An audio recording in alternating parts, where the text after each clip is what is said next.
Hello, good people. Sean, welcome here, and welcome to another episode Spoken Word Tip Tuesdays.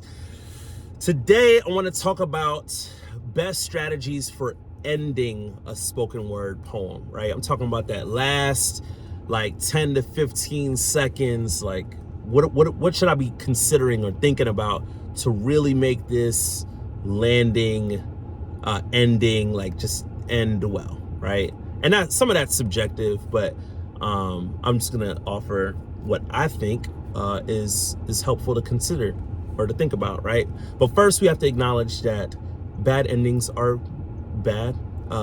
There's nothing worse than you're in a spoken word venue, poetry venue, whatever, and the poet ends, and then you start to clap, and they keep talking, and then you gotta retract your clap, and everybody staring at you like you the jerk because you weren't paying attention or something, but it's kind of their fault because they indicated they were ending. And anyway, or maybe a bad movie, right? You spend 2 hours watching this incredible film with drama and a deep plot and all this kind of stuff, and then it gets to the ending and you're like, huh? How do you give me my 2 hours back? Nope, can't take it back. Time moves in one direction. So anyway, yeah, spoken word endings are important, and you kind of have to think about it like a short film, right? And so here are my 3 strategies. I hope this is beneficial to somebody. First, tip number 1, I think it should summarize, right? I think that the end of your spoken word poem is your audience's last chance to understand what it was that you were talking about, right? And you can certainly indicate that in your own writing and your performance, people will get that. But, there's things that are missed, just like a movie or whatever. So I think having a strong ending includes summarizing to some degree of what the rest of the poem was about, right? So answering that question, I think, will be helpful as you consider how to end your spoken word poem. 2, I think it should be spaced out tonally, right? I think that the tone should indicate that you're ending, right? Almost like going down a set of stairs, right? Really spacing it out, letting your audience know, hey, I'm coming to a close, and then actually coming to a close, because I just think that's more enjoyable for the audience. And lastly, this is just me speaking, I think it should rhyme, right? I know it's old school and it seems very simple, but I think a simple rhyming ending gives good contrast to the complexity of what the rest of the poem was, right? And so I have a poem, it's called Hannibal Square. It's about a historically black neighborhood in Central Florida, and I compared that area to the guy after whom it was named, Hannibal Barca, a North African general from ancient times or whatever. And it's kind of about preserving the history in that area. But the way I end it goes, how does it end? I have to fast forward the poem. It goes, regardless of what happens, just thought you should know that we care. And Hannibal Barca taught me a lot about Hannibal Square, right?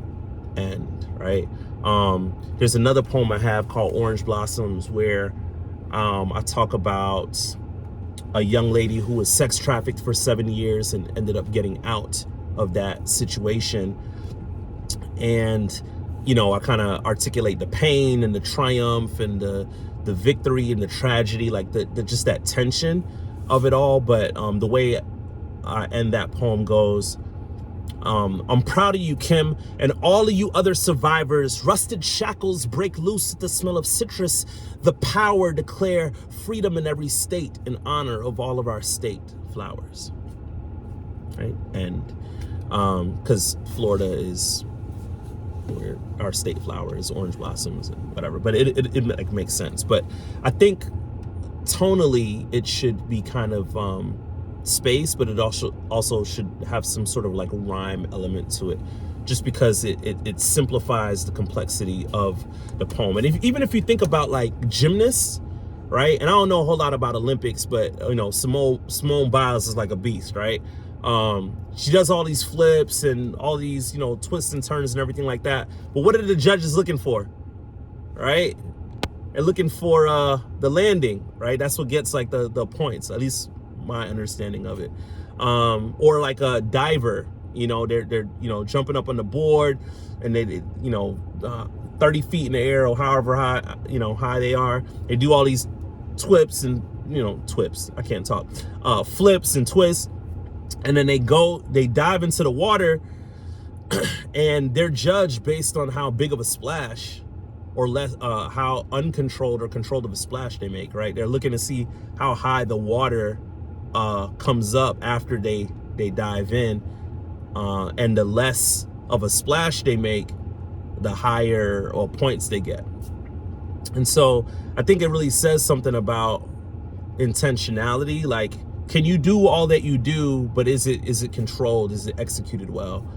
And I think your ending should kind of have that element to it. And the last thing I'll say is that having empathy is really important too, like as a character trait, because if you don't have empathy, you're not engaged in the exercise of putting yourself in the places of other people, or putting yourself in other people's shoes. And you need to have the skill set of putting yourself in other people's shoes if you're gonna anticipate how they're gonna respond or react to your poem, right? So like in general, having empathy as a person is has an impact on your poetry. So those are my 3 strategies for ending a spoken word poem. It should summarize. The tone should be spaced out, in my opinion. I think that's helpful.